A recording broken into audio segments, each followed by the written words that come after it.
Before I went to seminary, I taught middle school in Baltimore City, Maryland.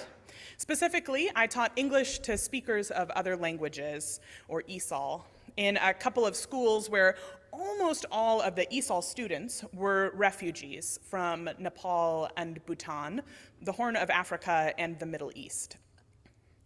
Sometimes it was hilarious and sublime and life-giving. I will genuinely never forget the day that one of my 8th graders came in before the bell rang to demand that I teach him the name for what was happening on his face. It was his first big zit.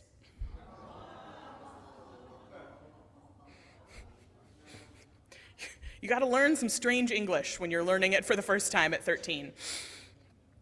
All right, but other times, the complexity and the trauma of both the kids in my classroom and the kids in the other classrooms in the schools where I taught were overwhelming, and I felt inadequate at best pretty much every day that I walked in to work. One day, I was showing a documentary to my intermediate students, kids who had been in the States for some years but still needed support with English language learning during their English language instruction time. And I had been showing them the PBS documentary Eyes on the Prize about the Civil Rights era. We had just finished a segment about the Freedom Riders, and we paused for discussion. One student raised her hand and asked, "Miss Roberts, what were those white people doing?" Sirens blared in my head. This is not a drill, I thought. This was the moment that every anti-racism workshop I had ever attended had been preparing me for. I was going to explain the horrific inner workings of racism in our country. I launched into my explanation of how it was possible to engage in the kind of violent hate depicted in the documentary briefly, before my student interrupted me with the kind of patient disdain that only 7th graders can really muster. No. What were those white people who got on the bus doing? The ones with the black people? I began helpfully, before stumbling haphazardly through trying to explain the inner workings, not of racism, but of why white people would act in solidarity with black people. Meanwhile, my brain was mostly blue screening. And I will confess that I am grateful there is no recording of whatever it is that came out of my mouth that day. What confounded my student wasn't the racism. What confounded her was that there were white people who would risk their lives for the sake of their black neighbors.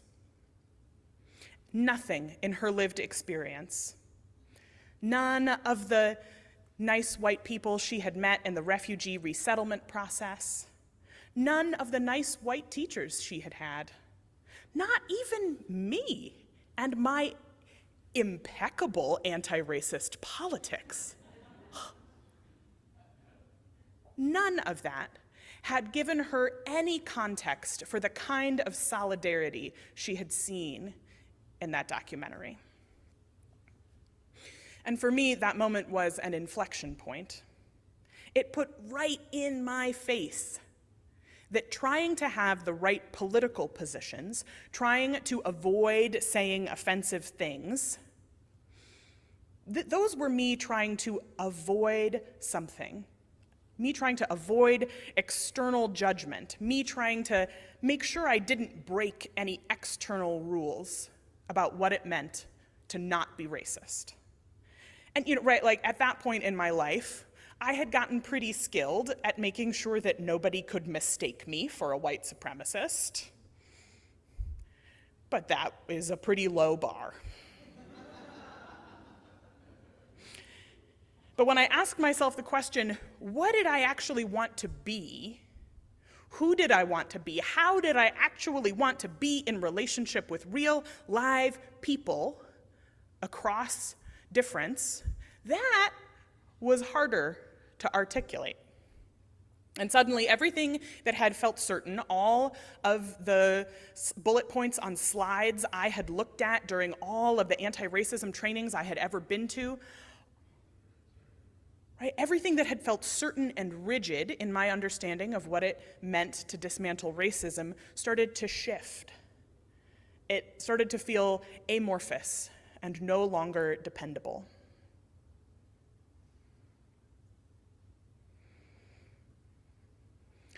And I think perhaps some of you have felt this in your lives. This urge for someone to just tell you what to do, to be in solidarity with people who are different from you. Right? That maybe if you just find the right training with the right trainer, if you read the right book, if you watch the right TED Talk, if they use the right slide deck, then you'll have the rules and you won't have to feel anxious or concerned.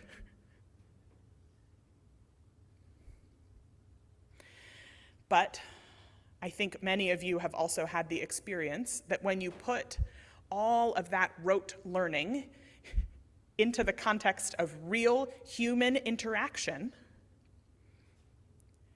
it gets messy and it doesn't always hold up. Writer and teacher Adrienne Marie Brown is a person who has offered a lot of not so much rules as frameworks, things that can kind of shift. Buildings that have those earthquake systems built into them, right, where they're like Weebles, they can wobble, but they won't fall down. That's how I think about some of Adrienne Marie Brown's work, that it's got a little more give in it than some other frameworks around anti-oppression. And she's written many books. If you could spend your life exploring her work. But I find her book, Loving Corrections, really helpful. And Loving Corrections is a series of short essays that explores different dimensions of accountability. Right? How is it that we evaluate and adjust the ways we are together when things are not going right? And that word accountability, the idea that we're gonna figure out what's not working and adjust it. Were there any, right? I feel like the accountability word, some people's shoulders march towards their ears. So if it's marching towards your ears, just let them down. There should be a remarkable amount of space between your shoulders and your ears. I discover every time a yoga teacher tells me to take them away. And in the section of Loving Corrections on accountability, Adrienne Marie Brown offers this reflection about that urge for there to be external rules to drive our anti-oppression work. She writes, "I think this kind of external living creates in us a collective fragility. If we are constantly tracking each other for things that need accountability, always operating in the pursuit of the approval of others, or being held to standards set by others, how can we trust our own choices?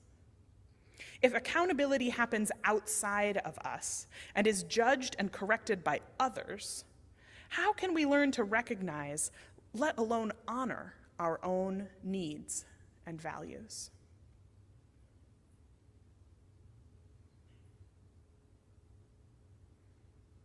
She goes on to say, we are fragile because we are not living with internal clarity about what feels right to us. So we lack the internal capacity to assess the potential harm of each action. Too many of us are living according to an amorphous, highly adaptive, and reductive external standard for accountability, instead of rooting our choices in what we truly believe and value. We end up making choices that conform to a variety of external values and standards. to just lift one sentence out of that for us to hold, which is that when she says, we are fragile because we are not living with internal clarity around what feels right to us. So we lack the internal capacity to assess the potential harm of each action. And so I experienced this framework from Adrienne Marie Brown as a reframe, right? Away from a desire not to offend, which I do need to pause here and alert you that the takeaway of this sermon is not, I shouldn't worry about offending anyone, so I can just say whatever I want. That's not the takeaway. Don't take that away. Don't do it. This is how you can tell I taught middle school. I'm just like, do not. Right? That it's a reframe away from a primary orientation around how we live our values and relationship being, I don't want to offend anybody, and instead towards how do I act in alignment with my values? I think about it as instead of, right, asking ourselves the question, how can I avoid being called out by people who share my values? Which I have certainly thought that, right? What can I say here that will make it so that the people whose opinions I respect won't call me out? But away from that, and instead, what am I called to do because of my values? From external approval to internal clarity. I think about it like this. We have to want this world we're working for, we have to want it when nobody is watching. We have to want it when nobody is watching because our theology, as Unitarian Universalists, our theology is not a threat. Right? We're not going to go to hell if we do bad things because we don't believe in hell in the afterlife. So there's no threat, no eternal damnation if you get it wrong. And so our theology is not a threat, it is instead a promise. Our whole Universalist deal is that we experience a love bigger than any of us, and in turn we center that love in our lives. And that idea of putting love at the center of our spiritual community and of our individual lives, it is way more than getting the right political position. It's way more trying to avoid offensive things. It's way more than trying to conform to an external standard of liberal or progressive ideas. But maybe it's not really more than those things. Maybe it's smaller than those things. Really centering love in our lives is smaller. It's less certain. It's more intimate. Less constrained, more relational. Less shame. More complexity. Less fear. And more clarity. And good, don't we need that experience of less shame and more clarity, less fear and more relationality in the ways we are together in relationship with each other today? I think about how we are watching children across the world starve in real time, emboldened and funded by our own government. It's hard to find the language and the courage and the depth of relationship to have honest conversations with one another about it.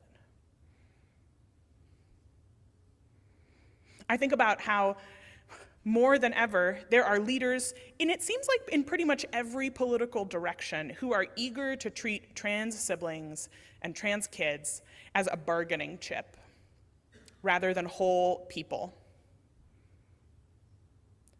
But we are still having our little, pronouns are still somehow, making us feel like we can't handle it. right? We're having little mini panic attacks about pronouns. But there is a much bigger and more urgent conversation.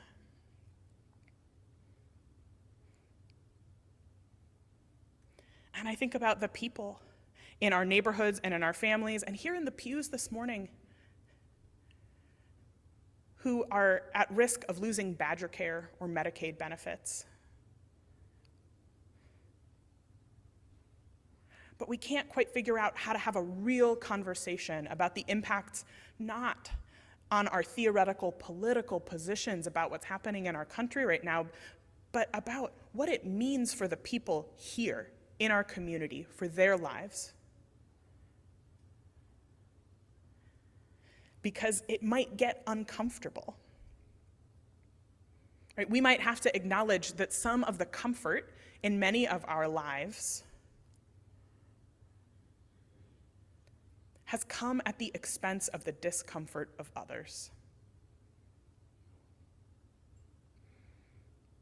And that makes our little Midwestern conflict-averse hearts, they start to beat faster because somebody might feel uncomfortable if we talk about it. And friends, me too. Just because I had that nice revelation while I was teaching and I can present it to you in a sermon doesn't mean I have actually figured out the fullness of what it means to live my values in the world, what it means to hold myself accountable, to act with integrity in the work of building the world that we hope to see. Sometimes I think all I have really done is learned more about what does not work. And so rather than leave us with a totally, I will not leave you in the amorphous shifting sands completely. So here's something that I have found helpful in trying to figure out how can I act with integrity in this world. And it's an old, by many standards, framework about dismantling oppression in our world. And it's the framework of cultural humility, which was developed in the 90s by some sort of academic healthcare practitioners, the professors Melanie Turvalone and Mary Garcia. And it's imperfect like everything. It's like a Honda Civic from the 90s. You're like, somehow this is still good. This is still going. Wow. And the thing that I have found particularly helpful for Unitarian Universalists and other religious liberals is that it begins with ongoing critical self-reflection. It doesn't begin with, here is the book you have to read, here is the 10 things you must memorize, here is what you have to do if you don't want to be a terrible person. But instead, how are you reflecting on your own practice and of being a human in relationship with people who are different from you, which is all of you, and then using that as a starting point for how you're living your values in the world. And there is another portion of the framework for cultural humility that talks about institutional accountability. And that's helpful, but I find that as Unitarian Universalists, we actually love institutional accountability.